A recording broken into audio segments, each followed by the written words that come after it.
that you somehow managed to mimic my handwriting really well. Yeah, we both have shitty handwriting. It's Awesome. not. That's not news. Adam and Corwin are playing games. They're both so stupid and lame. The show is going to hell. In a handbasket. Hi everyone, I'm Corwin, this is Adam, and you're watching HandbasketGaming. Today we're playing a game called Inversus, which is basically Othello in the Bronx.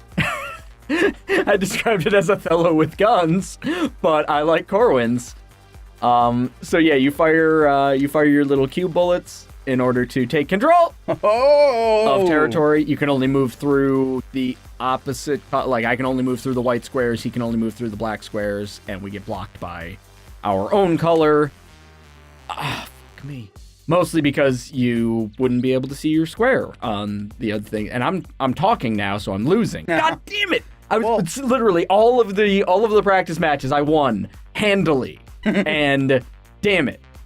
But yeah, it's kind of got a Smash TV vibe to it, because you fire directionally. I'm not familiar with Smash TV. What we is should the play that at Smash some TV? point. It's a 2-stick shooter. You know what? We'll talk about Smash TV when we play Smash TV. Okay. But like the way you fire in this game is with your 4 face buttons, and each one is a different direction. So A fires down, Y fires up, etc., etc. And you can do a charge shot, which I keep doing and failing at, and that will fire 3. You can get red dots? Yeah, red dots are fast bullets that are harder to avoid. Thank God. Regain some of my honor here. I'm like Zuko.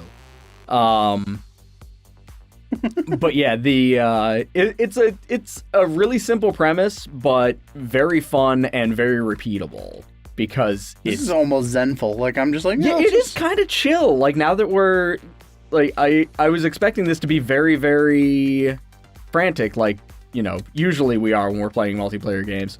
But I'm kind of just chilled out with it, and it's great. Yeah, man. I'm having a lot of fun. I like playing games with my friend. I'm Adam, and I like Friends.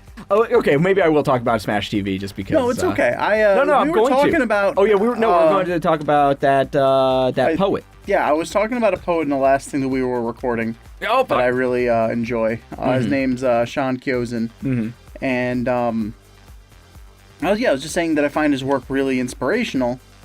Oh! And I walked right into that.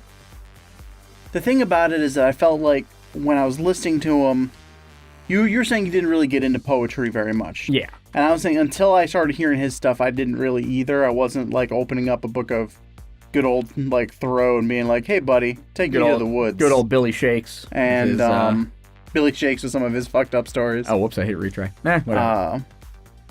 But his stuff kind of spoke to me just on a personal level, and I think that a lot of folks who listen to it, dude, he's very relatable.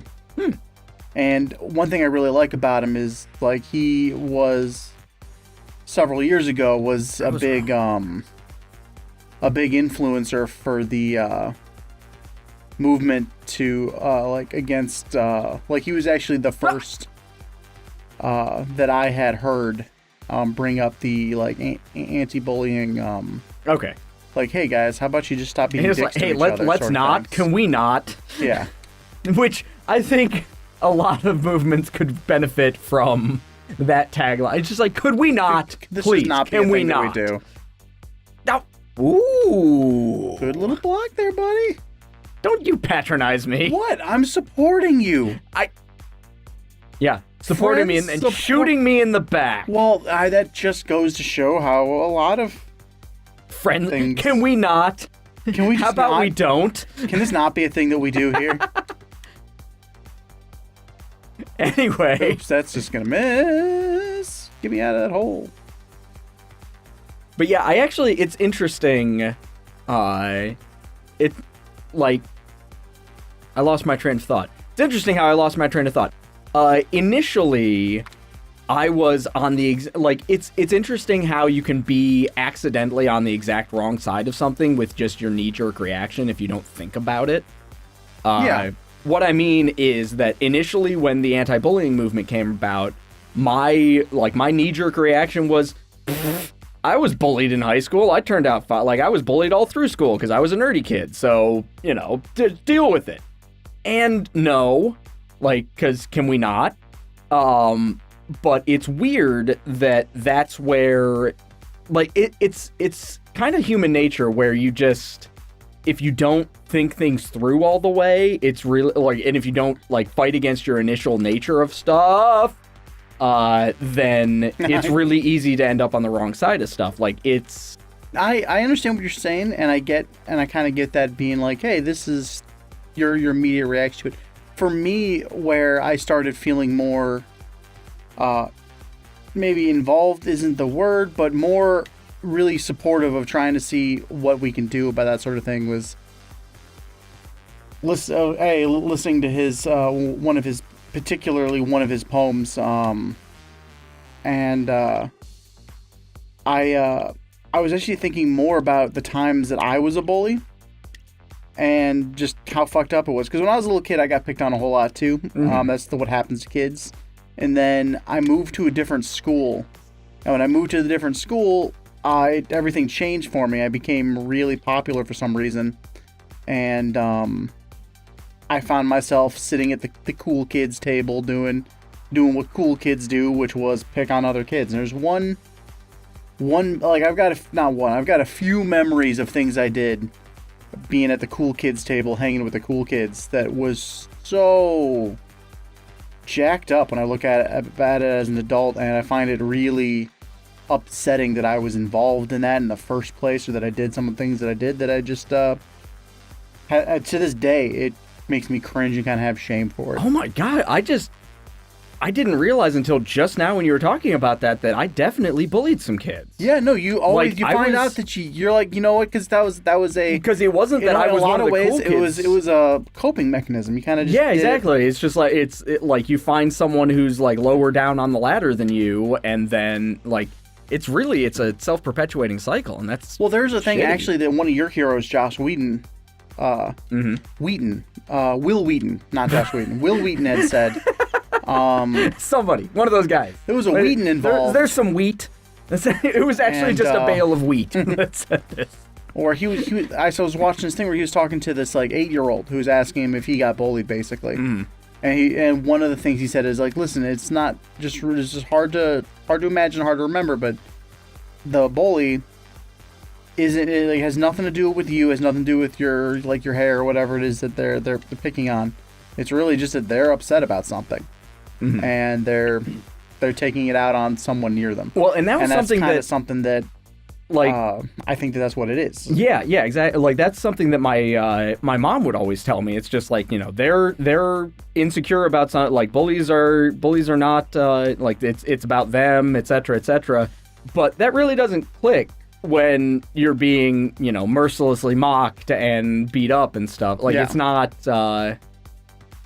It doesn't get through when you're in the moment. And also, like, I don't know, I never really, at that point, I was never really listening close enough to really get that. Well, even as a kid, you don't get that, because as a kid, you have justifications why it's okay that you do things. Yeah. Because you tell yourself those things. And Well, I don't support it, but that's interesting that's just to something me. that kids do. That's interesting to me because, like, it wasn't that I didn't even think about it to that level. Fuck me.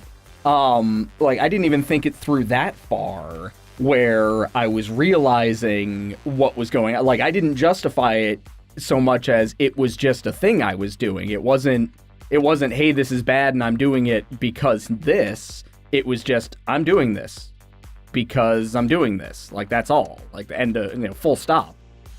And it actually, wow, okay, so I'm going to tell a story now. So this was in high school, and there was a kid that was, he really got on my nerves, and I didn't like him very much. And he was, just far enough down the social spectrum ladder that I could kind of get away with this. And what me and another dude did was we took a notebook of his, and it was in gym class, and we took it and we put it in the shower and just soaked his notebook. And obviously now, thinking back on it, it's just like, that's really shitty. The reason I'm telling this story is not to, tell a story about me being shitty.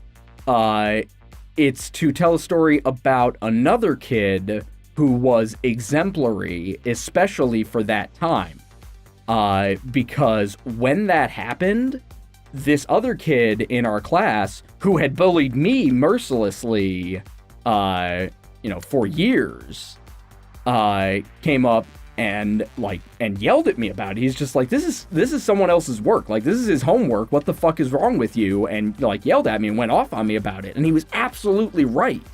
I was pissed at the time because it's just like, coming from you, this means nothing. Yeah. But he was right. And it illustrates a few things. It illustrates, A, that people can be good, even in an environment that sort of fosters that sort of shittiness, but it also illustrates that people can learn from their mistakes. Yeah, I agree. Well, like in my similar experiences that I had, I did really jacked up things, but I never, because I was a kid, and this is the thing that I was talking about being because you're a kid. Mm-hmm. I didn't realize, I never thought that I was in the wrong, that I was doing the wrong thing. Uh-huh. And I still did things that were, like, I look back and I'm proud that I did, and were really good things. And I was like, you know didn't what? mean the bullying. Yeah, okay, no. It was just it was a weird I'm juxtaposition. fucking proud I just punched that kid in the nose, but... No, but I mean, like, I was proud that, I had done the right thing or did this sort of thing, because at the time I thought it was the right thing to do. Yeah. And then as but I still like doesn't like when I'm saying jacked up things, I have this really specific memory, and it hurts a lot because when I think about it, oh, this is a weird match. You're a weird girl, aren't you? You're a Damn. weird beard. There was this kid. For the purposes of the story, I will call him Daniel, even though that was not his name. That's just... Anyway, Daniel was a lot like me in a lot of ways. The only difference is that when I got picked on at my old school, he was getting picked on at my new school, and then I came to the new school and I became popular. Yes, So pick honor as opposed to he and I were in the pick on. exact same place. It's just that I had switched roles, and I remember one time he was waiting for his bus, and me and this other kid named Chris, who's Way to go, buddy. I'm pretty sure Chris is in jail, so I don't really care. Just like Chad. But like, we chased him away from the bus stop, and he missed his bus. Ooh. And like, to this day, that's one of those things I was like, that's just really dirty. That was a really shitty, just bad human thing to do. Yes. And I definitely earned up a lot of bad karma doing stupid, shitty things like that. Yep.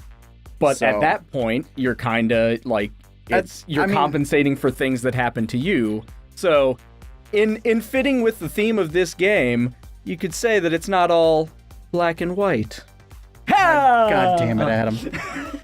Took a nice poignant episode and just fucked it right up, didn't I? No, you're fine. I win. And on the next episode, maybe we'll get back to jokes. Like, I don't regret having this in-depth conversation, but jokes are nice too. I'm gonna be mean to Adam now for the rest of the day. Bullying me forever. Fantastic.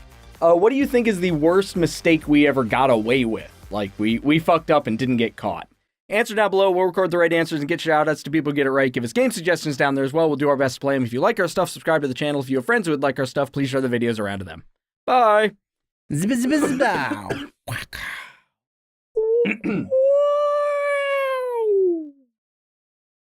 the outro so that I can cough really bad because I'm dying. That's